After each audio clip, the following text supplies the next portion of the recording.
honorable asamblea, tomo la tribuna para apoyar la iniciativa de mi compañero Miguel Ángel Sánchez Obregón. Por tratarse de equidad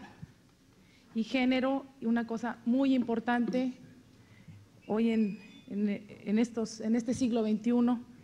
y para ello me voy a permitir profundizar un poco más en la discriminación ligada a la discriminación por embarazo en las condiciones laborales de la mujer. Las condiciones laborales de la mujer en el sector de la maquila.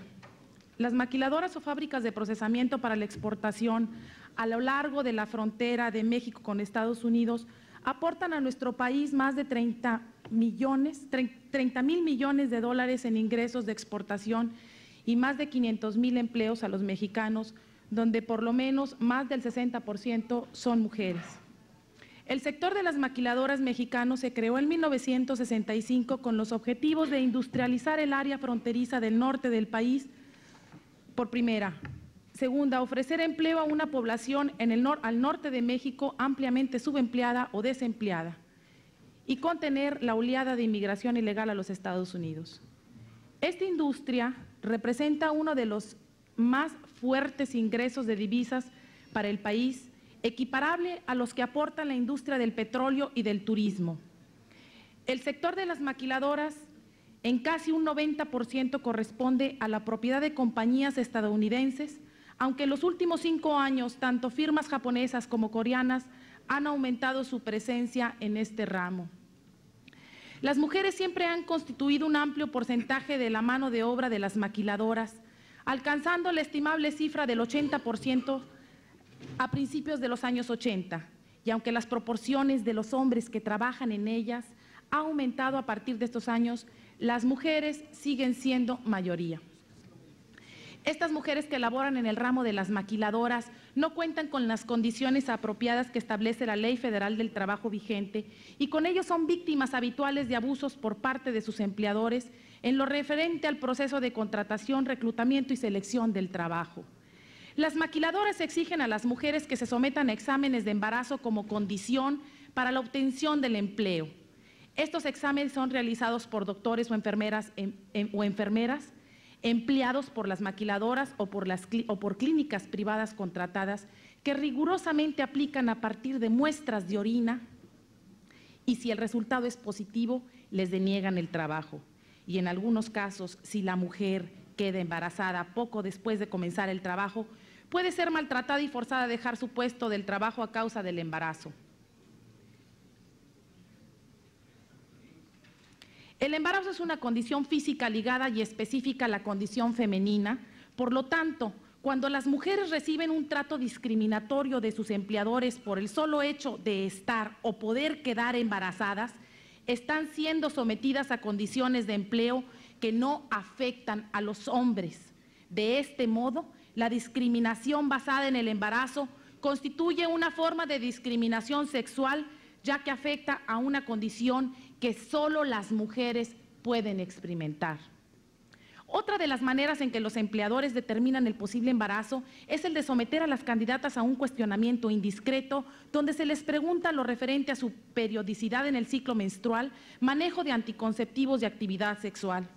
La ley prohíbe expresamente la discriminación sexual, pero aún así la ley no es aplicada en un más del 90% de las maquiladoras a lo largo de la frontera norte de Tijuana a Matamoros y donde Nuevo León no es la excepción. Estas violaciones se dan a los derechos humanos de las mujeres. Difícilmente las mujeres que laboran en las maquiladoras externan la voluntad de protestar a tales condiciones de trabajo en donde no solo la discriminación y hostigamiento están a la orden del día, sino las malas condiciones de trabajo en materia de seguridad que están obligadas a acatar por las pocas o nulas alternativas laborales con las que cuentan en su condición de ser la mano de obra más pobre, inexperta y no educada. Las mujeres cuentan en su mayoría con un nivel educativo por debajo del promedio, me refiero en el sector específico de las maquiladoras. El acto de protestar frente a las reglas internas de cada compañía es o sería una equivocación frente a las pocas alternativas o demasiadas necesidades para sobrevivir. Hoy en día, muchas compañías estadounidenses siguen trasladando su producción al área de la frontera norte como es Nuevo León, para aprovechar los niveles salariales mexicanos. Por ejemplo, la devaluación del 94, donde el peso mexicano se devaluó en un más de un 40%, trajo un gran beneficio a las maquiladoras, quienes redujeron considerablemente sus gastos de producción, al reducir sus costos salariales y lo que normalmente supone el 80% del costo de operación de una maquiladora. Después de esta devaluación, muchas compañías mexicanas cerraron, no siendo así el caso de las maquiladoras, quienes entre el año 94, 96 y 98 crecieron en sus exportaciones en un 20 y en un 25%. Según la Ley Federal del Trabajo, se requiere que las compañías protejan a las mujeres de las tareas que pueden suponer un peligro para su salud o la salud de su producto, de su hijo, y que paguen